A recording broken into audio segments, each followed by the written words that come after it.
மாதத்துக்கு எனக்கு தான் டென்ஷனாக இருக்குன்னு நினைக்கிறேன். பேரன்பிற்கும் வணக்கத்திற்கும் மரியாதைக்கும் உரிய இந்த அற்புதமான சென்னை நகைச்சுவை மன்றத்தினுடைய 33வது ஆண்டு நல்விழாவிலே என்னை அழைத்ததோடு மட்டுமல்லாமல் பேச வைத்ததோடு மட்டுமல்லாமல் எனக்கு 2 விருதுகளை தந்து என்னை பெருமைப்படுத்தி இருக்கின்ற இந்த நகைச்சுவை மன்றத்தை சேர்ந்த அத்தனை பெருமக்களுக்கும் என்னுடைய அன்பான வாழ்த்தையும் வணக்கத்தையும் நான் மகிழ்வோடு தெரிவித்துக் கொள்கிறேன். குறிப்பாக இத்தனை ஆண்டுகள் இதனை சிறப்பாக நடத்தி வருகின்ற என்னுடைய தலைவர் சீதாராமன் அவர்கள், என் இனிய நண்பர் திருமிகு சேகரன் அவர்கள், அவரே ஒரு நல்ல நகைச்சுவையாளர். இப்போ சமீபத்தில் மதுரைக்கு வந்திருந்தார் போன வாரம். ஸ்டேட் பேங்கினுடைய 210வது ஆண்டு விழாவில் நானும் அவரும் பேசினோம். உண்மையிலேயே அவருடைய அந்த நல்ல பேச்சுக்கு இருந்த வரவேற்பை பார்த்து நான் ரொம்ப பெருமிதமாக சொன்னேன். உங்களுடைய நகைச்சுவையினுடைய சிறப்பு மட்டுமில்ல, மதுரை ரசிகர்கள் அவ்வளவு நல்லா வரவேற்று ரசிப்பாங்கன்னு சொன்னேன். அதே மாதிரி இன்றைக்கு நல்ல ரசிகர்களை இங்கே தந்திருக்கிறார். அவருக்கும் மீண்டும் என்னுடைய வாழ்த்தையும் வணக்கத்தையும் நான் தெரிவித்துக்கொண்டு, இங்கே மேடையில் வீட்டிற்கூடிய பெருமக்கள், நம்முடைய வணக்கத்திற்குரிய ஐயா திருமிகு சிவகுமார் அவர்கள், அவர் மதுரைன்னு சொன்னோடனே எனக்கு ரொம்ப பெருமையாக இருந்தது. அவருக்கும் என்னுடைய வாழ்த்தை சொல்லி, அதே போல் சாஸ்தா பல்கலைக்கழகத்திலிருந்து வந்திருக்கக்கூடிய ஐயா வைத்தியசுப்ரமணியம் அவர்கள், அவர்களுக்கும் என்னுடைய அன்பு வணக்கத்தை சொல்லி, நான் உள்ளே வர்ற போது என்னுடைய வணக்கத்திற்கும் பாராட்டுதலுக்கும் உரிய ஐயா சுகி சிவம் அவர்கள், சொல்வேந்தர், உண்மையாக இன்றைக்கி அவருடைய பேச்சு ஒரு குறிப்பிடத்தக்க பேச்சு. அந்த சபையே அதிருது அப்படிங்கிற மாதிரி, இந்த அதிருது இல்லைங்கிறது பெரிய வார்த்தை இல்லைங்க. அதை இன்றைக்கி நான் நேராக பார்த்தேன். அதை செய்து காண்பித்த அவருக்கு நான் ரொம்ப பாராட்ட சொல்கிறேன். அந்த படம் சிவாஜின்னு நினைக்கிறேன், அதிருது இல்லைன்னு அப்படி ஒரு வார்த்தை. அதுக்கு வசனம் எழுதின என் இனிய நண்பர் காலஞ்சென்ற சுஜாதா அவர்கள்ட்ட நான் பேசிக்கிட்டு இருக்கப்ப, இந்த அதிருது இல்லைங்கிற வார்த்தையை திருப்பாவையில் தானே எடுத்தீங்க அப்படின்னு நான் கேட்டேன். ஆண்டாளுடைய திருப்பாவையில் ஆழிமலை கண்ணா ஒன்று நீ கெகரவேல் ஆழியில் புக்கு முகர்ந்து கொண்டு ஆர்த்தேதி ஊழி முதல்வன் உருவம்போல் வேகரித்து பாழியாம் நின்ற பத்மநாமங்கையில் ஆழிபோல் மின்னி வளம்புரி போல் நின்று அதிர்ந்து அப்படின்னு ஒரு வார்த்தை வருது. 8ஆம் நூற்றாண்டு வார்த்தை, ஞாபகம் வச்சுக்கோங்க. நமக்கு எப்போவுமே பழசு தான் ரொம்ப பிடிக்குங்கிறதுக்கு இதுதான் ஆதாரம். அவர் உடனே என்ன சொன்னா தெரியுமா?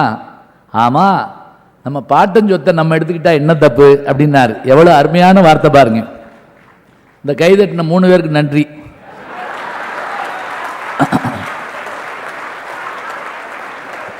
ஒன்றும் பெரிய விஷயம்லாம் சொல்ல முடியாது போல் இருக்கே. சரி, பரவாயில்ல, அது ஒன்றும் பெரிய விஷயமில்ல, விட்டுருங்க. இதை எதுக்கு சொல்கிறேன் அப்படின்னா, இந்த அதிர்துங்கிற போது எவ்வளவு ஆச்சரியம், மிக அழகாக இன்னைக்கு பேசினார்.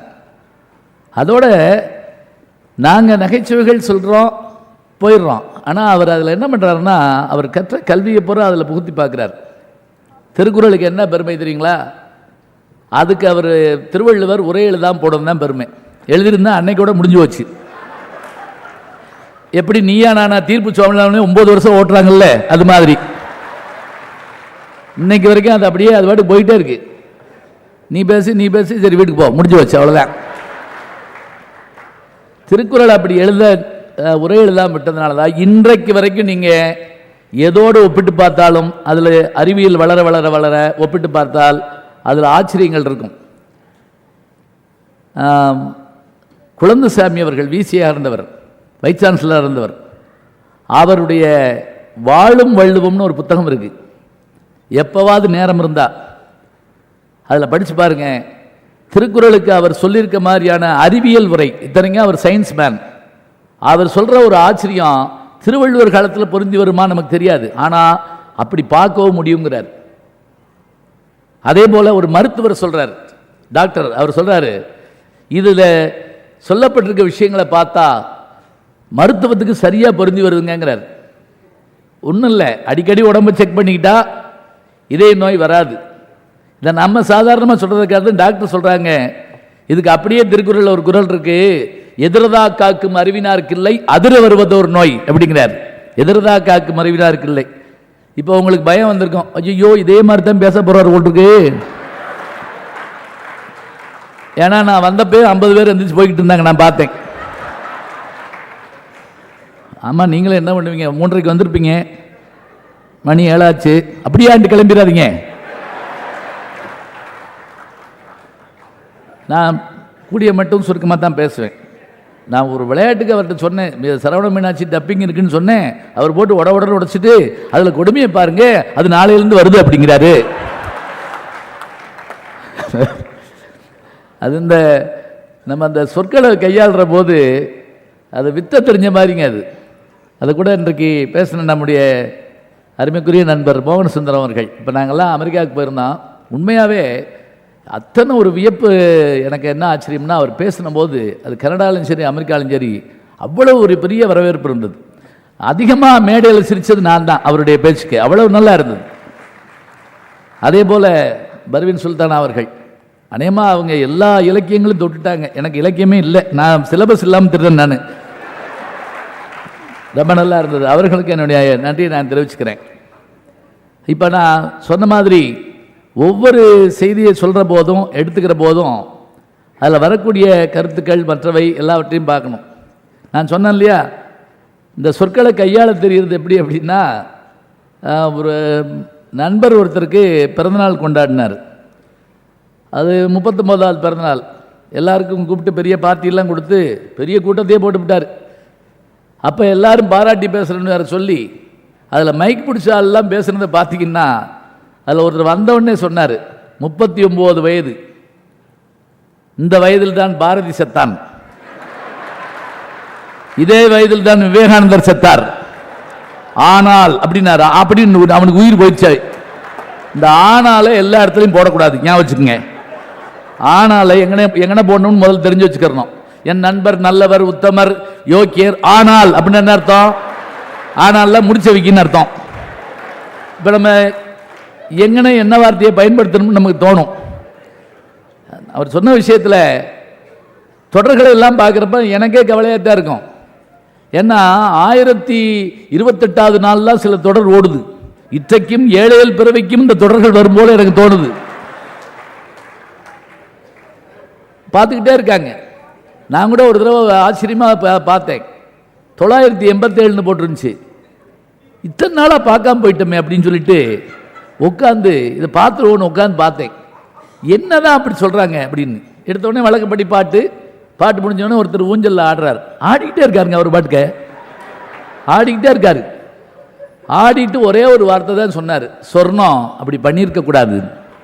அதுக்குள்ளே இடவளை விட்டு இது விளம்பரம் வந்துருச்சு, சோப்பு வாங்கு, சீப்பு வாங்கு, பட்டு வாங்க, அது வாங்கு, இது வாங்கு, குப்புற விழுந்து. நான் ரெடியாக இருந்தேன், சொர்ணம் என்னமோ சொல்லிட்டா போட்டிருக்கு. திரும்பி போட்ட உடனே ஒரு அம்மா உள்ளேருந்து வந்து, சொர்ணமா அப்படி பண்ணிட்டா அப்படின்னு கேட்டுச்சு.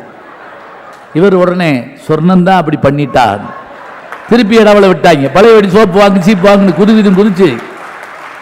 இப்போ எனக்கு பிபி ஏறிடுச்சு. அப்படியே சொர்ணம் நாட்டை காட்டி கொடுத்துட்டா போல் இருக்கு. அதுக்குள்ள சொர்ணத்தையே காட்டிட்டாங்க. சொர்ணம் குடத்தோடு வர்றா வந்து சொன்னா பாருங்க, நான் அப்படி செஞ்சிருக்கவே கூடாது அப்படின்னா. தொடரும் போட்டாங்க. அன்னைக்கு வெள்ளிக்கிழமை, யோசிச்சு பாருங்க, 2 நாளைக்கு என்ன ஆகும்? அவ என்னதான் செஞ்சா அப்படி கடைசி வரைக்கும் தெரியாது. இதைத்தான் உட்காந்து பார்க்குறோம். இப்போ அவர் சொன்ன மாதிரி இதுகள்லாம் பார்க்குற போது என்ன ஆகும்? ஒரு திருடன் வந்து கழுத்தில் கத்தி வச்சுட்டான். அந்த டிவி பார்த்துக்கிட்டு இருந்த அம்மாவை நகை கழட்டுன்னு இருக்கான்.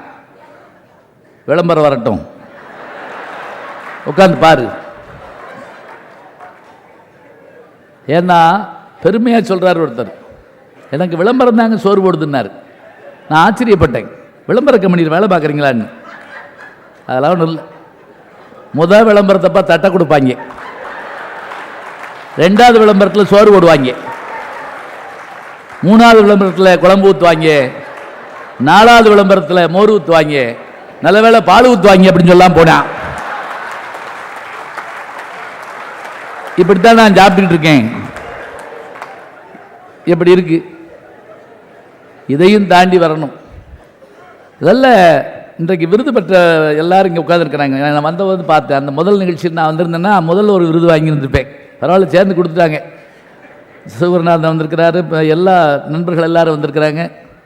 அதே மாதிரி ஐயா காத்தாடு ராமூர்த்தி அவர்கள் வந்திருக்காங்க. ரொம்ப பெரிய மகிழ்ச்சி. எல்லாரையும் வணங்கணும்னு எனக்கு ஆசை தான். அப்புறம் வகுப்பில் அட்டண்டன்ஸ் எடுத்துருக்கு அதே மாதிரி ஆகி போகும். ஏன்னா வாத்தியார்கள் பேச வர்றப்ப நிறைய சோதனைகள்லாம் இருக்கும். கீழே இருந்து பந்தயம் கட்டிக்கிட்டு இருப்பாங்க, இப்போ முடிச்சுட்டு வருவார் அப்படின்னு சொல்லி. இந்த மாதிரி அரங்கத்தை பார்த்தோன்னே எனக்கு பெரிய மகிழ்ச்சி. ஒரு ஒற்றுமையை பாருங்க.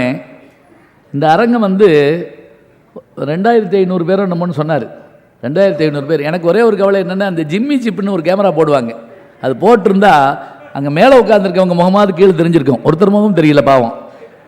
இந்த அரங்கம் உண்மையாக அவங்க ஃபாதர் கூப்பிட்டு மேலையில் பெருமைப்படுத்தினாங்க. ஒரு கிறிஸ்தவ அரங்கம். இதில் நடத்துகிறவங்கெல்லாம் இந்துக்கள். பரிசு பெற்றவர் இஸ்லாமியர் பெற்றார். உண்மையிலே ஹியூமர் கிளப் ஒரு மத நல்லிணக்கத்தோடு நடத்தப்படுதுங்கிறத நான் உடனே பார்த்தேன். ரொம்ப சந்தோஷமாக இருந்தது. நகைச்சுவையெல்லாம் எங்கே தேடி போகிறதுன்னு கேட்குறோம். அதெல்லாம் ஒன்றும் தேட வேண்டாம். வாழ்க்கையில் நம்ம பார்த்துக்கிட்டே வந்தால் போதும். இப்படியான அரங்கமாக எல்லாத்துக்கும் கிடைக்கும் எங்களுக்கெல்லாம் இல்லை. கிராமங்களில் போய் பேச போனீங்கன்னா அங்கே பார்க்குற அந்த ஆச்சரியங்களை பார்த்தா தான் ஆச்சரியமாக இருக்கும். போன உடனே நமக்கான அரங்கம் இருக்காது. நான் ஒரு சின்ன கிராமத்துக்கு போனபோது அந்த ஊர் பேர் என்னென்னா பெருச்சாளிப்பட்டி. எப்படித்தான் இந்த பேர்லாம் வச்சாங்களோ தெரியல. 11 மணிக்கு கார் உள்ள போது ஊரே ஒடியாருது எங்களை பார்க்க. வந்தாச்சு வந்தாச்சு வந்தாச்சு, கேட்டுருவோம் கேட்டுருவோம்ன்றாங்க. என்ன கேட்க போறீங்கன்னு கேட்டேன். மேடை எங்கன போடலாம்னு உங்களை தான் கேட்கலாம்னு இருந்தோம். எப்படி இருக்கும் பாருங்க. அதுக்குள்ள ஒருத்தன் கடப்பாறையோட ஓடி வந்து, உங்களை பார்த்த உடனே தான் குளிய தோணலாம் இருந்தேன் அப்படின்னா. இப்ப வீட்டில் பெண்கள் சொல்லுவீங்கல்ல, அவர் தலையை பார்ப்பேன் கல்ல போடுவேன். தோசை கல், வேற ஒன்றும் இல்லை. கல்லானாலும் கலவன், அது பொறுத்துக்குவான். எப்படி இருக்கு நான் சொல்றதுல இம்மியும் பொய் இல்லை, அனுபவம். இன்னும் ஒரு ஊருக்கு போயிருந்தோம். அதாவது அந்த ஊரில் இப்போ திருவிழா முடிஞ்சு மறுநாள் வச்சு விட்டாங்க. போனால் ஊருக்குள்ளே இல்லாமல் அவுட்டரில் வச்சுருக்காங்க. 4 டியூப் லைட்டு, அதே மாதிரி டேபிள், நாங்கள் மைக் செட்டுக்காரு, இவ்வளோதான் பட்டிமன்றம். கூட வந்தவர் ஆரம்பிங்க. என்ன மனோத்திடம் இருக்கணும் பாருங்க எங்களுக்கு. ஏன்னா ஆழ்ந்த ரேடியோவில் பேசலாம், முன்னாடி ஆள் இருக்காது. பட்டிமன்றத்தில் எப்படி பேசுறது? ஆரம்பித்த 2வது நிமிஷம் ஒரு கழுதை வந்துச்சு. உண்மையிலேயே ஒரு கழுதை வந்துச்சுங்க. 5 நிமிஷத்தில் 4 கழுதை வந்துச்சு. நேரம் ஆக ஆக ஒரு 25 கழுதைக்கு மேலே வந்துருச்சு. நான் என்ன நினச்சேன், இது என்ன ஆச்சரியமாக இருக்குது. கிருஷ்ணன் குழல் வச்சா பஸ்கள் வரும்னு கேள்விப்பட்டிருக்கோம், பேசுனா கழுத வருமா? அப்புறம் அவர்கிட்ட கேட்டேன், என்ன வரும், கழுதையாக வருதுன்னு. அவர் சொன்னார், ஐயோ இது கழுத பொட்டல் தாங்க, கழுதைகள் தான் படுக்கும், இடம் கிடைக்காதனால இங்கே போட்டோம், ஒன்றும் செய்யாது அப்படின்னாரு. அப்புறம் ஆட்களும் வந்துட்டாங்க, கழுதைகள் நடுவில் உட்காந்துருந்தாங்க. ஆனால் உண்மையில் அந்த கழுதைகள் ஒன்றும் செய்யலை, அது பாட்டுக்கு தான் இருந்துச்சு. அதுகளுக்கெல்லாம் கற்பூர வாசம் தெரியும் போட்டிருக்கு, பேசாமல் இருந்துச்சு. பட்டிமன்றம் முடிஞ்ச உடனே என் கூட வந்தவர் என் கையை பிடிச்சி கண்ணில் ஒத்திக்கிட்டாருங்க. என்னையான்னு கேட்டேன். இன்னைக்கு தான் நான் நிறைவாக இருக்கேன். ஏன்னு கேட்டேன். எங்கள் அப்பா நான் பேச போகிறேன்னு சொன்னப்போ ஒரு வார்த்தை சொன்னார், எந்த கழுதை கேட்கும்னு போய் பேச போகிற அப்படின்னாரு. உன் பேச்ச எந்த கழுதை கேட்கும்னாரு. இன்னைக்கு 34 கழுதை கேட்டிருக்கியா? உண்மையிலும் உண்மை, ஒரு வார்த்தை கூட மிக இல்லை. இது நான் என்னுடைய மேடை பயணங்கள் எழுதியிருப்பேன். எதுக்காக தெரியுங்களா? எல்லா இடத்துலையும் ரத்தன கம்பளங்கள் விரிச்சு நமக்கான வரவேற்பு இருக்குன்னு நம்ப முடியாது. நம்ம இதெல்லாம் இந்த தைரியங்கள்லாம் பேச பழகணும். இன்னும் சொல்ல போனால் சொன்னாங்க பாருங்க, பஸ் ஏறுவது எப்படி, ரயில் ஏறுவது எப்படி. அடே அப்பா, நான் பார்த்த வரைக்கும் ரயிலில் நமக்கு அந்த லோயர் பர்த் கிடைச்சதுன்னா, என்னைக்காவது லோயர் பர்த்தில் நீங்கள் போயிருக்கீங்களா சொல்லுங்க பார்ப்போம். நான் போனதே கிடையாதுங்க. இந்த நண்பர் வெங்கடேசன் கூட வந்திருக்காரு, அவருக்கு தான் தெரியும். எங்கே தான் அந்த கிளவிகளை கொண்டு வருவாங்களோ தெரியல. அதாவது இந்த ஓட்டு போடுறப்ப சில கிளவிகளை தூக்கிட்டு வருவாங்க தெரியுங்களா? அதில் எனக்கு ஒரு ஆச்சரியம் என்னன்னா, அந்த கிளவிகளை அங்கேயே விட்டுட்டு போயிடுவாங்கன்னு நினைக்கிறேன். திருப்பி போய் கொண்டு விட்ட மாதிரி எங்கேயாவது காமிச்சிருக்காங்களா? இல்லவே இல்லை. அடுத்த தேர்தலுக்கு வந்திருக்கு அந்த கிளவிக. இதே மாதிரி 98, 100க்கு மேலாம் சிலது கொண்டு வந்து அது உட்கார்ந்து தாங்க இருப்போம், படுத்திருக்க மாட்டோம். அந்த கிழவி வந்தோடனே அப்படியே டம்முன்னு சாஞ்சிருங்க. அப்படியே அதுக்குள்ளே அவர் நம்மகிட்ட பேச்சுவார்த்தை நடத்துவார். ஒன்றும் இல்லை, 13 உங்களுக்கு 17 மாற்றிக்கலாமா? நம்ம என்ன நினைப்போம், 13க்கும் 17க்கும் என்ன வித்தியாசம்? 4. சரி, ஒன்றும் கவலைப்படாதீங்க. பெட்டியெல்லாம் எடுத்து என்கிட்ட கொடுத்தார். அது சொல்லிவிட்டு அனுப்பிவிட்டார். வாங்க, நான் உங்களை கூப்பிட்டு போகிறேன். என்ன தெரியுங்களா, நான் ஏமாந்தது 13க்கும் 17க்கும் இடையில் 4 இல்லை. நான் இருந்தது 3ஆம் நம்பர் பெட்டி, அது 13ஆம் நம்பர் பெட்டி. விருத்தாச்சலம் வரைக்கும் ரயிலே நடந்தேன் எங்க உள்ளுக்குள்ளேயே. எங்கேயாவது கேள்விப்பட்டிருக்கீங்களா அப்படி? ரொம்ப ஜாக்கிரதையா இருக்கும் நீங்கெல்லாம். அதே மாதிரி பஸ்ஸில் ஏறி உட்கார்றோமா, இங்கே சென்னையில் பார்க்குறோம், மதுரைகள் எல்லாம் வித்தியாசமாக இருக்கும். இந்த வாசப்படியில் உட்காந்துருந்தோம்னு வச்சுக்கோங்க, அந்த இதை ஒட்டி ஏறுற இடத்துல உட்காந்துருந்தோம், என்ன கொண்டு போனாலும் நம்ம கையில் கொடுத்துருவாங்க. இதை வச்சுக்கோங்க, இதை கையில் வச்சுக்கோங்க. ஒரு தடவை ஒரு அம்மா தலை நிறைய விளக்க மார்க்கெட்டை கொண்டு வந்து என் காலுக்கடியில் போட்டு பார்த்து கொண்டு போயிடுச்சு. நான் உட்காந்துருக்கேன் விளக்க மார்க்கெட் பக்கத்தில். போகிறவன் அதை ஒரு பார்வை என்ன ஒரு பார்வை அப்படின்ட்டு போகிறான். ஒருத்தர் ஏன்ட்ட சைட் பிஸ்னஸா அப்படிங்கிறாரு. விளக்க மாத்தியா வைப்பேன் நான். இதெல்லாம் பரவாயில்லைங்க. பெரும் கூட்டம் அன்னைக்கு. அந்த கூட்டத்தில் அப்படி உட்கார்ந்துருக்கேன். ஒரு பெரும் கல்யாண கோஷ்டி ஏறி அதில் உரமா அங்கிட்டு பார்த்துட்டு அது பிள்ளை என் கையில் கொடுத்துட்டு போயிடுச்சு. அந்த பையன் இருக்கான் பாருங்க, கிஷ்கிந்தா பிரஜை மாதிரி இருக்கான். அவன் பக்கத்தில் இருக்க இதை எடுத்து நறுக்குன்னு ஒரு குத்துறான், கண்ணாடியை பிக்கிறான். ஒரு ஆள் வந்து பிள்ளையை ஒழுங்கா வளங்க சார் அப்படிங்கிறாரு என்கிட்ட. ஓ, இது ஏன் பிள்ளையே இல்லையா? அப்புறம் தூக்கிட்டுறீங்க இதுவரை கேட்கிறாரு. நேரம் ஆக எனக்கு என்ன பயன் தெரியுமா, அந்த அம்மா முகம் மறந்து போச்சுங்க. ஆசை முகம் மறந்து போச்சு. இது ஆரிடம் சொல்லி தோழின்னு அவன் சொன்னான். எனக்கு இந்த முகம் சுத்தமாக மறந்து போச்சு. அது என்னை போட்டு பிராண்டிக்கிட்டு இருக்கு. அப்படியே என்ன செய்யும்னு பயமா இருக்கு. அதுக்குள்ள கல்லூரி வந்துருச்சு. நான் இறங்க வேண்டியது. அதில் 2 பையன் ஓடியாந்து அப்படியே உங்க மாதிரியே இருக்கேன் சார் அந்த பையன் அப்படிங்கிறா. நல்ல வேளை அன்னைக்கு நான் வீட்டோட போகல. அப்புறம் எப்படியோ அடிச்சு பிடிச்சி அந்த அம்மாவை கண்டுபிடிச்சு அது வந்து அந்த பிள்ளையை வாங்கிருச்சு. இல்லைன்னா என்ன இருக்கும், இல்லைன்னா அந்த பையன் இந்நேரம் 8வது படிச்சுட்டு இருப்பேன் எங்கள் வீட்டில்.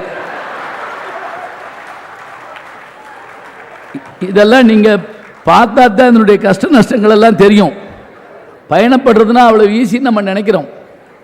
அதே மாதிரி சில நேரங்களில் தவறு கூட ஆச்சரியமாக இருக்குங்க. பேப்பர் திருத்துவோம், சென்ட்ரல் வேல்யூஷன் போட்டிருப்பாங்க, பேப்பர் திருத்துவோம், உட்காந்து வேகமாக திருத்துவான், சுமாராக திருத்துவான், எல்லாம் திருத்துவான், நல்லா இருக்கும். ஒரு தடவை என்ன நடந்துச்சுன்னா, தமிழ் பேப்பர் திருத்திட்டு இருக்காங்க. ஒரு இவருக்கு தெலுங்கு பேப்பர் வந்துருச்சு. திருத்திக்கிட்டு இருக்காருங்க அவர் வாட்டுக்க. அது நடுவில் சொல்றாரு, எழுத்தா எழுதுறாங்க. இவங்களுக்கு சொல்லி கொடுத்து திருத்திக்கிட்டு இருக்காரு. அதுக்குள்ள அந்த சூப்பரண்டு தள்ளறிக்க ஒடியாரு. தெலுங்கு பேப்பரை காணோம், தெலுங்கு பேப்பரை காணோம்னு ஒடியாந்தா நம்மால் திருத்திக்கிட்டு இருக்காரு. ஏங்க இது தெலுங்கு பேப்பருங்க. அதை நான் அப்போதே நினைச்சேங்க. என்ன ஒரு எழுத்து கூட புரியும். 30 பேப்பர் திருத்தியாச்சு, ஞாபகம் வச்சுக்கோங்க. அடிச்சு பிடிச்சி சுத்தி கொண்டு போய் அந்த தெலுங்கு ப்ரொஃபஸர்கிட்ட கொடுத்தா அவர் பார்த்துட்டு சொல்றாரு, சரியா தான் திருத்திருக்காரு. பாருங்க எவ்வளவு சந்தோஷமா இருக்கு கேட்க. பார்த்து ஆச்சரியப்படுறோம். அப்படியே கிரிக்கெட் விளையாட தெரியலனா கூட அதை பார்க்குறப்ப அந்த மக்கள் பண்ணுற சந்தோஷம் இருக்கே, அடே அப்பா என்னென்ன ஆச்சரியம். அதுவும் அந்த முதல்ல கலர் டிவி வந்தப்பெல்லாம் எங்கள் வீட்டில் சோழ வந்தான்ல கலர் டிவி வாங்கி வச்சுருந்தோம். தெருவே வந்து உட்காந்துருக்கும் எங்கள் வீட்டில். நான் போய் கதவை திறந்தேன்னு வச்சுக்கோங்க, ஒரு மினி தேட்டர் அளவுக்கு ஆள் இருப்பாங்க. நானும் பரவாயில்லன்னு விட்டுட்டேன். அதில் என்ன நஷ்டம் வந்துச்சு தெரியுமா, நான் தினம் 8:15 வீட்டுக்கு போகிறேன்னா அதில் உட்காந்துருக்க ஒரு சின்ன பையன் பக்கத்தாள்கிட்ட சொல்கிறான், இவனும் தினம் வந்துடுறான்டா அப்படிங்கிறான் என்னைய பார்த்து. நான் அப்புறம் எங்கள் வீட்டுக்கார முதல்ல இவனை இங்கே வெளியேற்று, இவன் என்னையும் சேர்த்து இந்த லிஸ்ட்டில் கொண்டு வந்துட்டான். அதில் கிரிக்கெட் பார்த்துக்கிட்டு இருப்பாங்க ஒரு கோஷ்டி.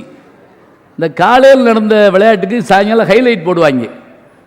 அதில் ஒருத்தர் பார்த்துக்கிட்டே சொல்கிறார், போ இதுலேயும் தோத்துட்டானா அப்படிங்கிறான். காலையில் போட்ட ஹைலைட் தான் பார்த்துக்கிட்டு இருக்கான், இதுலேயும் தோத்துட்டானா. எவ்வளோ ஆச்சரியங்கள்! தெரியாத விஷயத்தை ரசிக்கிறது, அதே சமயத்தில் தெரிஞ்ச விஷயங்களை பார்த்து பார்த்து சிரிக்கிறது, எவ்வளோ விஷயங்கள் உண்டுங்க. நான் இன்னும் கூட ஆச்சரியப்படுவேன். நாம் கடுமையான இடங்கள் நம்ம சிலதை நினைப்போம்ல, அங்கே கூட நகைச்சுவை பிரமாதமாக இருக்கும். இப்போ நான் 25 வருஷம் மதுரையில் ஹியூமர் கிளப் நடத்தி இப்போ தான் வெள்ளி விழா கொண்டாடினோம். அங்கே வந்து மீனாட்சி மிஷன் ஹாஸ்பிட்டலில் தான் அந்த இது நடக்கும். அதில் ஆச்சரியம் என்னென்னா, இந்த ஜோக் சொல்ல வர்றவங்க பூரா ஒன்று டாக்டரை வைவாங்க அல்லது தமிழ்வாத்தியாரை வைவாங்க. ஏன்னா எங்களுக்கு ஜங்கம் தனியாக கிடையாது, யாரையும் ஒன்றும் சொல்ல மாட்டோம். எங்களை பொறுத்த மட்டும் என்ன தெரியுங்களா, அது சொல்கிறப்ப நாமளும் சேர்ந்து சிரிக்கிற மாதிரி இருக்கணும். ஒருத்தர் வந்து காயப்படுத்தி ஜோக் சொல்லக்கூடாது. நகையுள்ளும் இன்னா அப்படிமா. இந்த நகைச்சுவை சொல்கிற போது எப்படி இருக்கணும், கேட்குற ஆள் மட்டும் இல்லை, அதில் அதை பார்த்துக்கிட்டு இருக்கவங்க அவங்க எல்லாருமே அப்படி உள்ளுக்குள்ளே வரணும். இவங்க சொன்னாங்கல்ல, எம்.ஆர். ராதா அவர்களை பற்றி சொன்னாங்க ஐயா சொல்கிறப்ப, உண்மையாக அவங்க அவருடைய வாழ்க்கையினுடைய அந்த கடைசி நேரத்தில் பார்த்தீங்கன்னா நகைச்சுவை எப்படி இளையோடு தெரியுங்களா. அவர் எவ்வளோ கஷ்டங்களை செஞ்சுருக்காரு. ஹாஸ்பிட்டலில் படுத்திருக்காரு, இன்னும் 10 நிமிஷத்தில் உயிர் போகுது. ஒரு டாக்டர் வந்து இப்படி மெதுவாக அவர் இப்படி கிட்ட பார்த்துட்டு, மிஸ்டர் ராதா எப்படி இருக்கீங்க அப்படின்னாராம். உடனே இவர் சொல்லியிருக்காரு, நல்லா இல்லை டாக்டர், இதே ஒரு நர்ஸ் கேட்டிருந்தா நல்லா இருக்கும்ல அப்படின்னு இருக்காரு. இப்போ நல்லா இல்லைன்னு எதுவா, இப்படி நீ கேட்டதுதான் நல்லா இல்லை சொல்ல எவ்வளோ அழகாக இருக்கு பாருங்க. இது எதுக்குன்னா, எதுவாக வாழ்கிறோமோ அதுவாகவே நம்மளால் மாறிட முடியுங்க. டியூன் ஆகுதல் அப்படிமோ. இப்போ நகைச்சுவை மன்றத்தில் ஒரு சிறப்பு என்ன தெரியுங்களா, இங்கே பேசுறதுல கஷ்டமும் உண்டு லாபமும் உண்டு. கஷ்டம் என்ன, நம்ம எது சொன்னாலும் உங்களுக்கு தெரிஞ்சிருக்கும், இல்லாட்டி முதல்ல சொல்லிடுவாங்க. இப்போ அடுத்து சொல்லுவார் பாரு. இப்போ பாரு, கல்லூரியில் வேலை பார்க்கறதுக்கும் பள்ளிக்கூடத்தில் வேலை பார்க்கறதுக்கு வித்தியாசம் தெரியுங்களா. கல்லூரியில் ஒரு வசதி என்னென்னா, ஃபஸ்ட் இயர் ஃபெயில் ஆனாலும் பாஸ் ஆனாலும் செகண்ட் இயர் போயிடுவான். அதே மாதிரி second year third year fail ஆனாலும் பாஸ் ஆனாலும் வெளியே போயிடுவான். ஸ்கூலில் அங்கேயே இருப்பான். வாத்தியார் வந்தார்னா தொலைஞ்சார். ராமாயணத்தில் என்ன பக்கத்தாள்கிட்ட சொல்லுவேன், இப்போ சொல்லுவார் பாரு அப்படிமா, அவருக்கு உயிர் போயிடும். இப்போ சொன்னாங்க பாருங்க, ஐயா கூட சொன்னாங்க, இந்த ஜோக்கெல்லாம் முன்னாடி சொன்னமா சொல்லலையா. அதுவும் இப்போ என்னன்னா, முந்தியெல்லாம் நாங்கள் ஏதோ ஒரு 10 ஜோக்கை வச்சுக்கிட்டு ஊரா போய் பேசிக்கிட்டு இருந்தோம்.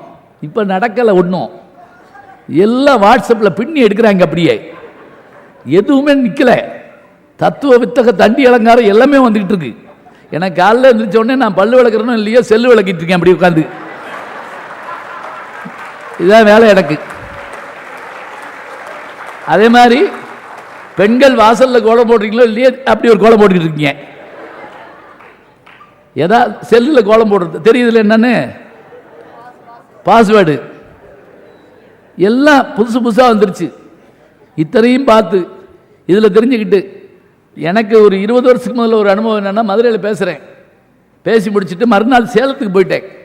அங்கே போய் பேசுகிறேன், பேசி முடிக்கும் ஒரு ஆளுக்கு மேடைக்கு வந்து, இதே தானே நேற்று மதுரையில் பேசுனீங்க அப்படின்னா. நான் கேட்டேன், 1 நேரம் இங்கே வர சொன்னா, நான் தான் ஊராக போகிறேன். இப்போ ஆப்ரேட்டர் முத நாளே படம் பார்த்துருவார், அதுக்காக மறுநாள் ஓட்டாமல் இருப்பாரா? 100 நாள் ஓட வேணாமா? இன்னொன்றுங்க, நகைச்சுவை மெருக இருந்தால் தான் நல்லா இருக்கும். ஞாபகம் வச்சுக்கோங்க, சரமாரி ஒப்பிக்கிறதெல்லாம் நகைச்சுவை கிடையாது. அது என்ன ஆகணும்னா, நாளும் நான் சொன்ன ஜோக்கை 100 முறை நீங்கள் கேட்டாலும் 100வது முறை நல்லா இருக்க மாதிரி நான் சொன்னா தான் நான் ஜெயிச்சேன், கை தந்தால் தான் நீங்க ஜெயிச்சிங்க. ஞாபகம் வச்சுக்கோங்க. அதனால தான் இன்னைக்கும் கூட நாகேஷ் படத்திலேயோ தங்கவேலு படத்திலேயோ வரக்கூடிய விஷயங்களை பார்த்து பார்த்து சிரிக்கிறோம். ரம்பையின் காதல்னு ஒரு படம் வந்தது, ரொம்ப நாளைக்கு முதல்ல வந்த படம். அதில் தான் அந்த பிரமாதமான பாட்டு இருக்கு, வாழ்வில் சமரசம் உலாவும் இடம் இது அப்படின்னு. அது ஒன்றும் இல்லை, அது மணிமேகலையில் வரக்கூடிய சக்கரவாள கோட்டம்னு ஒரு பகுதி. அந்த பகுதியில் வரக்கூடிய ஒரு தாய் தன்னுடைய மகனை உயிர்ப்பிக்க கேட்குறப்ப அந்த தெய்வம் வந்து சொல்லும், அம்மா சாவு எல்லாத்துக்கும் ஒன்று தான், என் உயிரை எடுத்துக்கிட்டு என் மகன் உயிரை கொடுன்னு நீ கேட்குற, கொடுக்க முடியாது. அப்படி கொடுப்பதாக இருந்தால் இந்த பார், ராஜாவுடைய கல்லறை இது, வீரனுடைய கல்லறை அது, ஞானியினுடைய கல்லறை. இவர்களுக்கு பதிலாக மாற்று ஆளை கொடுத்துருப்பாங்க, இவன் தான் உயிரோடு இருந்திருப்பான். செய்ய முடியாது அப்படின்னு சொல்றது சக்கரவாள கோட்டம். அதவே எடுத்து தான் வாழ்வில் சமரசம் உலாவும் இடமே என்கிற பாட்டு. அரசனும் இங்கே, ஆண்டியும் இங்கே, வரிசையா சொல்லிட்டு வருவாங்க. ஆதலால் இது சமரசம் உலாவும் இடம். அதான் உண்மை. இந்த படத்தில் ஒரு அற்புதமான ஜோக். என்னுடைய இனிய நண்பர் பத்மஸ்ரீ கமலஹாசன் அவர்கள் ஒரு தடவை சொன்னார், காக்கா ராதாகிருஷ்ணன் ஒரு நடிகர், இப்போ அவர் இல்லை, அவரை பற்றி சொன்னார், அவர் மாதிரி சென்ஸ் ஆஃப் ஹியூமர் உள்ளவங்க ஆளே யாரும் கிடையாதுன்னு. எனக்கு ஒரு வாய்ப்பு என்னன்னா, இந்த திரைப்படத்தில் நடிக்கிறதுனால நான் அவரோடு நடிக்கிறது ஒரு வாய்ப்பு கிடைச்சது. இதய திருடன் ஒரு படம் வந்தது, அதில் காக்கா ராதாகிருஷ்ணன் நடித்தோம். எத்தனை விஷயம் சொல்கிறா இருக்கிறீங்க. இந்த ரம்பையின் காதல் படத்தில் ஒரு காட்சி ஒன்று வரும். பைத்தியம் பிடிச்ச தங்கவேலு அவரோடு சேர்ந்து இவரும் போவார். ராப்பிச்சை இப்போ சொன்னாங்க இல்லையா, போய் ராப்பிச்சை கேட்கறதுக்கு அவர் வீட்டில் போய் அம்மா தாயேன்னு நிற்பாங்க. அந்த அம்மா இருப்பா, சோறு எடுத்துகிட்டு வரேன்னு உள்ளே போகும். அதுக்குள்ளே வெளியில் போன புருஷன் வந்துடுவான். வந்தோடனே இந்த 2 பேரையும் பார்ப்பான். எப்படி நீ வரப்போச்சு, யாரை கேட்டு வந்த, கொன்றுவேன், தொலைச்சிருவேன், அப்படி இப்படின்னு குதிப்பான். நான் காக்கராசன் சொல்லுவார், உனக்கும் போடுவாங்கப்பா கொஞ்சம். இப்போ நான் சொன்ன ஜோக்கு 60 வருஷம் ஆச்சு, ஞாபகம் வச்சுக்கோங்க. 150 வருஷம் ஆனாலும் அதனுடைய பசுமை குறையாமல் இருக்கணுங்க. அடிக்கடி சொல்கிறேன் நான், பசுமை அதனுடைய அந்த ஈரத்தன்மை குறையாமல் இருக்கணும். கேட்ட உடனே நம்மளை அறியாமல் குபீர்னு சிரிக்கணும். அது சிரிச்சிட்டோம்னா போதும். நீங்கள் படித்தப்ப சிரிப்பீங்க, பிறகு நான் கேட்பேன், நான் ரசித்தப்ப சிரிப்பேன், திருப்பி நான் சொன்னப்ப சிரிச்சா நீங்கள் சிரிக்கிறப்ப நான் சந்தோஷப்படுவேன். எவ்வளவு பெரிய டிராவல் பாருங்க. இதுதான் உண்மை. வாங்கி உள்வாங்கி உள்வாங்கி உள்வாங்கி அனுபவத்தை மாற்றி மாற்றி கொண்டு வரணும். நாகேஷ் பற்றி நான் சொன்ன பாருங்க, இங்கேயே சொல்லியிருக்கேன் நான். எத்தனை தடவை சொன்னாலும் எனக்கு பிடிக்கும். ஏன் தெரியுமா, ரொம்ப நீளமாக ஒரு ஜோக்கை சொல்றதெல்லாம் பழைய காலங்க. 1/4 மணி நேரம்லாம் ஜோக் சொன்னால் தூக்கம் வந்துடும் பல பேருக்கு. போகிற போக்கில் அப்படி அடிச்சுட்டு போகணும். எப்படி அவர் ஊட்டி வரை உறவு படத்தில் டாக்டர்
டாக்டர் டாக்டர்னு அலறி அடிச்சு ஓடியாந்துருக்கான்.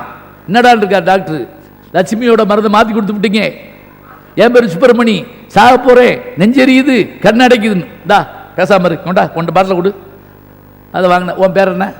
சுப்பிரமணி. லட்சுமி அடிச்சாரு, சுப்பிரமணின்னு எழுதினார். இப்ப எப்படி இருக்கு? இப்ப நல்லா இருக்கு, போயிட்டு வா, அவ்வளவு முடிஞ்சு வச்சு. இதுக்கு எதுக்கு இப்படி கத்திக்கிட்டு இருக்க? மருந்து தனி இல்லைங்க, மன திருப்தி ஏற்படணும். சொன்னாங்கல்ல, பெரியவங்களை பற்றி சொல்றப்பெல்லாம் ரொம்ப கோவக்காரவங்கள்ட்ட கூட சென்ஸ் ஆஃப் ஹியூமர் அருமையா இருக்கும். வாலி அவர்கள் ஒரு தடவை எழுதினார். அவருடைய அந்த நானும் இந்த நூற்றாண்டும் அப்படின்னு வீடில் எழுதிட்டு வந்தார். அதில் சொல்லிட்டாரு, அவர் நல்ல படம் வரைவார். வாலி ரெங்கராஜன் அவருடைய உண்மையான பேர். அப்போ அவர் அந்த படம் வரைஞ்சி என்ன செய்வாராம், ரொம்ப பெரிய பாராட்டு வாங்க வரான். அதில் ரொம்ப அவருக்கு சொல்கிற ஒரு என்னன்னா, ஒரு நாள் அவருடைய சொந்தக்காரர் வீட்டில் ஒரு வச்சிருந்த பாரதியாருடைய படம் வச்சுருந்தாராம். அந்த படத்தை பார்த்த ஒரு பெண்மணி வந்து அப்படியே கண்ணீர் விட்டாங்களாம். இவர் பார்த்துட்டு என்னம்மான்னு கேட்டிருக்காங்க. எங்கள் தந்தையாரை பார்க்கறது போலவே இருந்தது. யாருன்னு கேட்டால் பாரதியாருடைய பெண்ணுங்க. அதை பார்த்துட்டு அப்படியே விழுந்து கும்பிட்டாராம். என்னுடைய ஓவியத்துக்கு கிடைத்த அங்கீகாரம்னாரா அவர். அவர் ஒரு தடவை என்ன பண்ணியிருக்காரு, மூதறிஞர் ராஜாஜி அவர்கள் சென்னையிலிருந்து வந்திருக்காரு. வந்துட்டு இங்கே இப்போ தெற்கா போயிட்டு திரும்பி போகிறப்ப ரயிலில் உட்காந்துருந்துருக்காரு. பெருங்கூட்டம் அவரை பார்க்க. இவர் அந்த கூட்டத்தில் ஓடி போய் அவருடைய ராஜாஜி படத்தை வரைஞ்சி வச்சுருந்துருக்காரு. அந்த கூட்டத்தில் போய் அவர்கிட்ட அப்படி நீட்டி கையெழுத்து போடுங்க அப்படின்னுக்காரு. ராஜாஜிக்கு பயங்கர கோபம், ஏன்னா அவருக்கு இந்த மாதிரிலாம் பிடிக்காது.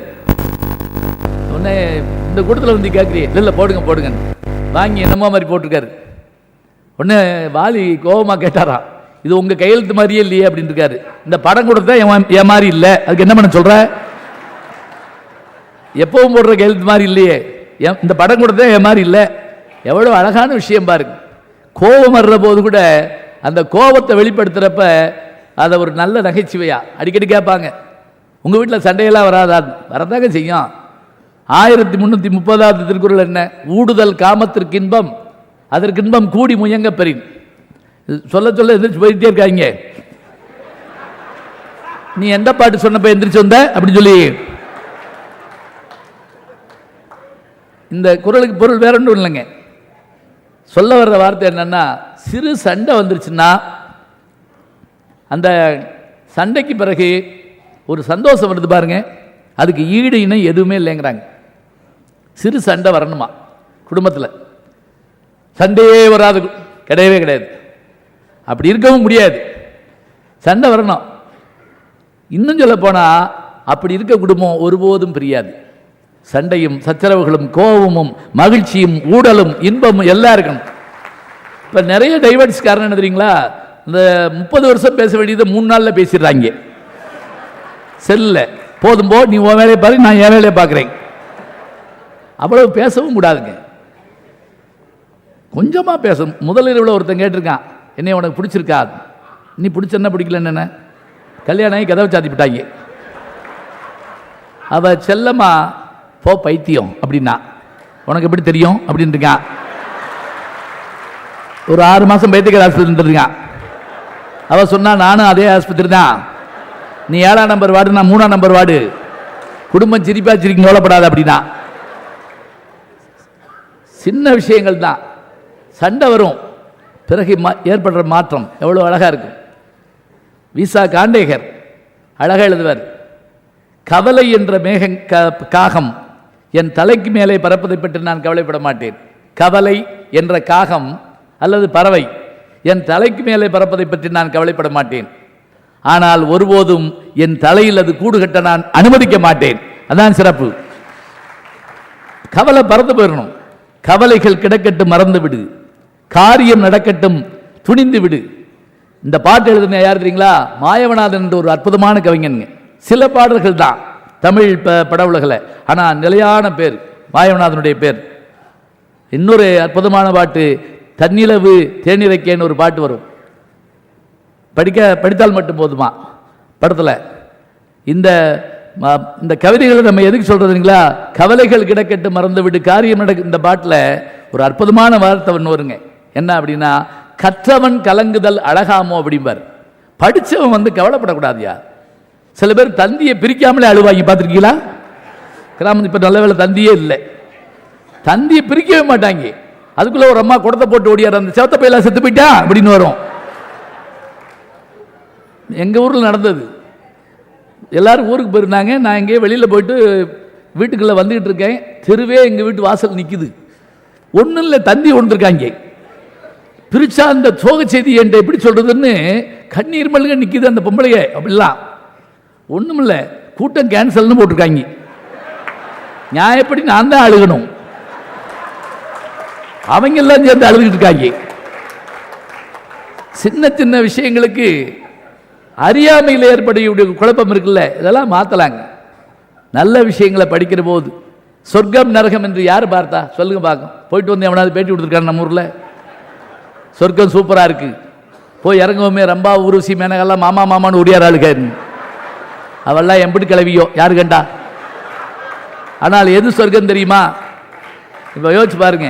ஒத்த சிந்தனையாளர்கள் ஒன்றாக அமர்ந்து தமக்குள்ளே இனிமையான விஷயங்களை பகிர்ந்து கொள்வார்களே, ஆனால் அதை காட்டிலும் சொர்க்கம் என்று ஒன்றிருந்தால் அது எனக்கு வேண்டாம்டா அப்படின்னா. சொன்னது யார் தெரியுமா? நாலடியார் என்கின்ற நூலில் ஒரு சமண முனிவன் சொல்றான். ஒத்த சிந்தனை என்ன தெரியுமா? நல்ல ஒரு விஷயத்தை சொன்ன, ஆமாங்க நானும் யோசிச்சேன் அப்படி சொல்லணும். இது இல்லாதவனோடு நீங்கள் ஒன்றும் செய்ய முடியாதுங்க. ஒரு தடவை சென்னையிலிருந்து நான் பஸ்ஸில் ஏறி உட்கார்ந்துட்டு பக்கத்து ஆள்கிட்ட சொன்னேன், என்ன வெயில் இப்படி அடிக்குது அப்படின்னு. அப்புறம் எப்படி அடிக்கும் அப்படின்னா, இவனோட நான் பண்ண வரைக்கும் எப்படி போவீங்க? இதுக்கு பேர் சொர்க்கமா? எடுத்ததுக்கெல்லாம் மறுத்தா என்ன ஆகும்? மறுப்புன்னா நல்லா இருக்காதுங்க. ஒன்றை சொல்ல இன்னொன்றை சத் சங்கம்மா வடமொழியில் நல்ல விஷயங்களை ஒன்றா உட்கார்ந்து பேசி மகிழ்ந்து, அதுதானே உண்மை. நான் சொன்னேன் பாருங்க, அந்த கடைசி குரல் எதுக்கு சொன்ன தெரியுங்களா?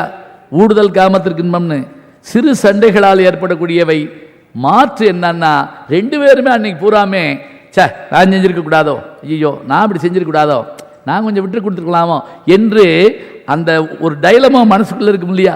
இந்த பழைய படங்கள் எல்லாம் மனச்சாட்சி வந்து பேச பார்த்துருக்கீங்களா? நில் எங்கே போகிறாய் அப்படின்னு கேட்கும். இப்ப மனச்சாட்சிக்கு மதிப்பே இல்லை. அதுக்கு பதிலாக அந்த இடத்த பேய் பிடிச்சிக்கிடுச்சு. தமிழ் படத்தை பேய் பிடிச்சி ஆட்டுது. ஒருத்தன் ஒரு ப்ரொடியூசர்கிட்ட கதை சொல்றான், ஒரு பேய் செத்து மனுஷனா வர்றான் அப்படின்னு கதை. அவர் சொல்றாரு, ஆரம்பமே பிரமாதமா இருக்கு அப்படிங்கிறாரு.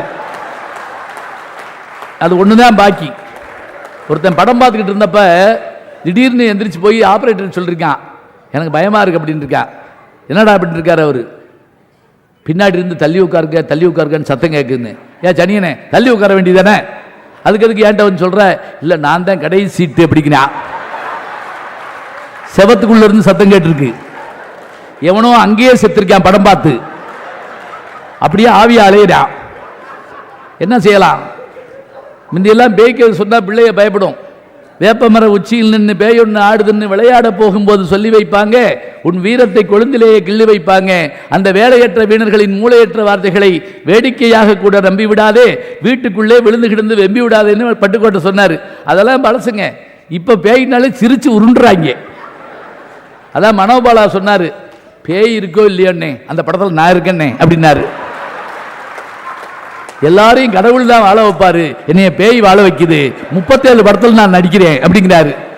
இது என்னத்தை சொல்றது? பேய்க்கு இவ்வளவு ஒரு கேவலம் இந்த நூற்றாண்டு வரக்கூடாது. இதெல்லாம் எப்படிலாம் சொல்லி விடுவாங்க. செகண்ட் ஷோ போவோம் சைக்கிளில். அப்போ அது நாங்கள் போயிட்டு வர்றதுக்குள்ளே எங்களை அவங்க படுத்துகிற பாடு இருக்கு பாருங்க. நீங்கள் போகிறத பற்றி ஒன்றும் இல்லை, அந்த ஆலமரத்தடியில் திரும்பி பார்க்காதீங்க. தூக்கு போட்டு செத்தது அந்த இடம் தான். அப்புறம் ஒரு கிணறு சொல்லுவாங்க, அங்கே ஒரு பொம்பளை உட்காந்துருப்பாளாம், கையில் கொள்ளையோட போகிறவர்கள்லாம் தம்பி தண்ணி விடுன்னு கேட்பாளாம். அப்படியே குப்புற விழுந்து செத்துருவாங்க. இப்படி செத்தவன் கதையா சொல்லி அந்த இடத்துல போய் சைக்கிள் பஞ்சரா போகும். பார்த்துருக்கீங்களா?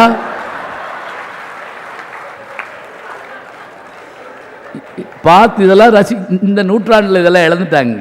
எனக்கு பெரிய வேதனை என்னன்னா, இந்த நூற்றாண்டில் நம்ம பிள்ளைகளுக்கு கிடைக்காத ஆச்சரியங்கள் போச்சு.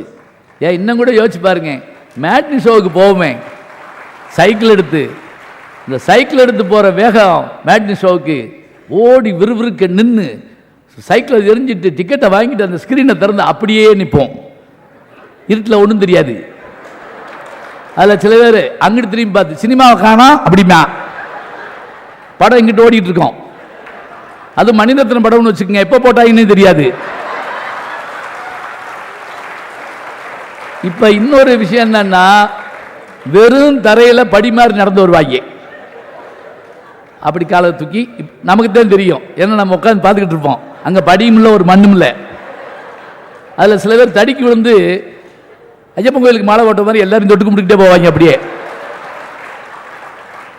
இன்னும் சில பேர் நேரம் நம்மகிட்ட வந்து நின்று நம்ம மூக்க தடவி பார்ப்பாங்க.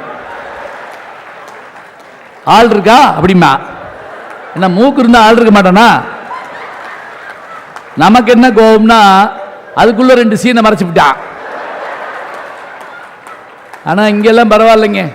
மதுரை பக்கம்னா சீன்னா வேற அர்த்தம் போட்டிருக்கு. எனக்கு அது தெரியாம வகுப்பில் நடத்துறப்ப கம்பராமாயணத்தில் ஒரு சீன் அப்படின்னே, ஒருத்தர் எந்திரிச்சு என்னை கும்பிட்டான், கம்பராமாயணத்தில் சீன் இருக்காயா அப்படின்னா, அப்புறம் நம்ம ஏதோ உளறிக்கிட்டு இருக்க போட்டிருக்கு அப்படின்ட்டு விட்டுட்டேன். இப்ப என்ன தெரியுங்களா, இந்த இன்டர்வல் அப்ப எதையாவது வாங்கி திங்கலைன்னா அவங்க அப்படியே வாழ்ந்து பிரயோஜனம் இல்லைன்னு ஆகி போகும். அதில் சில பேர் 8 கோனைஸ் வாங்கிட்டு வருவாங்க, இந்த பக்கம் வலிக்கிட்டு இந்த அதுலேயும் இங்கே ஏன் வேற இது மட்டும் அதில் ஒருத்தர் 8 ஐஸ்கிரீமை வாங்கிட்டு எந்த ரோல உட்காந்துருந்தோம்னு தெரியல. பாவம் படம் போட்டாங்க. 8 வாங்கிட்டு வரணும்னு என்ன அர்த்தம்? வந்து என்ன செஞ்சிருக்கான், அப்படி உள்ள போறப்ப முன்னாடி உட்காந்து காலை மிதிச்சுட்டான். அவன் ஒன்ன கத்துனான், ஏய் போறப்ப தான் மீச்சல் அப்படின்னு இருக்கான். இந்த ரோ தான் அப்படின்னு உள்ள போயிருக்கான். எப்படி அடையாளம் வச்சு போயிருக்காங்க பார்த்தீங்களா? நம்பர் கூட மறந்து போகுமா அதுக்காக. அதே மாதிரி சில நேரங்கள் நான் பார்ப்பேன், விவரம் புரியாதவங்கிட்ட ஒன்றும் சொல்ல முடியாது. ஒரு கிராமத்துக்கு போயிருந்தப்ப பட்டிமன்றத்துக்கு போய் இறங்குறான். அங்கேருந்து ஒருத்தர் பெரியவர், ஒன்று கொட்டுக்காரங்களெல்லாம் காணோம் அப்படின்னாரு. எதுக்குன்னே, ஆடத்தானே வந்தீங்க அப்படின்னாரு. ஒன்றும் சொல்லலை, பார்த்துக்கிட்டே இருந்தேன். 4 நாளைக்கு முதல்ல இந்த ஒரு கிராமத்தில் பேச போனப்போ ஒருத்தருக்கு விசிட்டிங் கார்டு எடுத்து கொடுத்தேன். முடிகிற வரைக்கும் உட்காந்துருந்து என்கிட்ட திருப்பி கொடுத்துட்டு போனாங்க அந்த ஆள். அப்போ அதை கொடுத்துட்டீங்க, வாங்காமல் போயிட்டீங்க அப்படின்ட்டான். இதை காட்டில் எனக்கு ஒரு கேவலம் உலகத்தில் கிடையவே கிடையாது. இத்தனைக்கு நான் ரொம்ப அப்பாவி. ஏடிஎம் கார்டு, இந்த கிரெடிட், இந்த கார்டு எதுவுமே வச்சிருக்க மாட்டேன். ஏன்னா கார்டு வாங்குதுக்குறாங்க, எங்க போனாலும் கார்டு வாங்குது இல்லையா. ஒரு தடவை என்னாச்சு, விசிட்டிங் கார்டோட சேர்ந்து ஒரு இந்த கார்டை கொடுத்து விட்டேன். நல்ல வேலை கொண்டு வந்து கொடுத்துட்டான் திருப்பி. இதனால நான் சொல்றேன், அந்த கார்டை அந்த ஆள்கிட்ட போய் கொடுத்து ஏதோ கூட்டத்துக்கு கூப்பிடுவாருன்னு கொடுத்து விட்டா, அதை கொடுக்கறதுக்காக உட்கார்ந்து இருந்திருக்கேன் அந்த ஆள் அவ்வளவு நேரம். இதெல்லாம் பயணப்படுறப்பதான் நமக்கு கிடைக்கும். ஒரு விஷயத்தை நான் சொல்லி முடிச்சிடுறேன். என்ன அப்படின்னா, எல்லாரும் அதெல்லாம் சொன்னீங்கல்ல, நானும் சொல்லிட்டேன். இந்த ஒரு விஷயத்தை சொல்லி இதை முதல்ல சொல்லிக்கலாம்டா அப்படின்னு சொல்லக்கூடாது.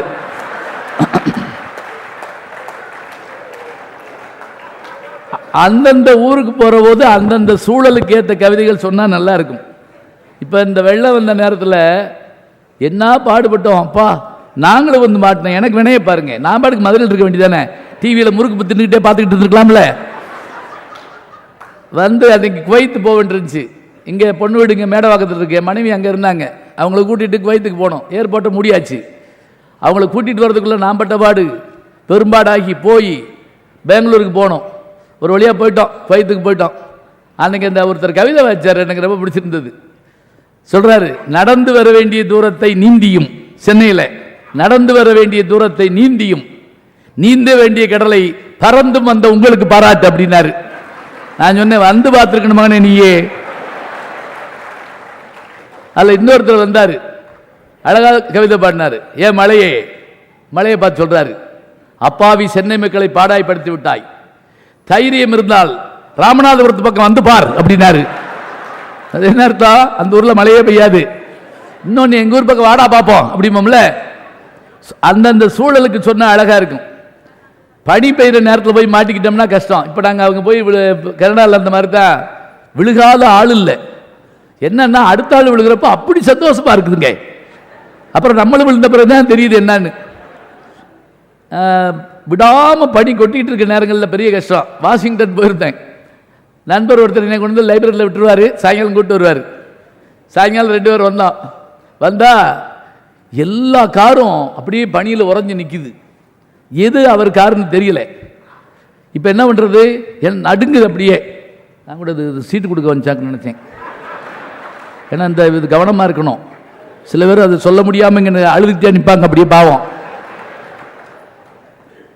இப்போ எந்த காரில் எப்படி போகிறதுன்னு நான் நடுங்கிட்டு இருக்கேன்.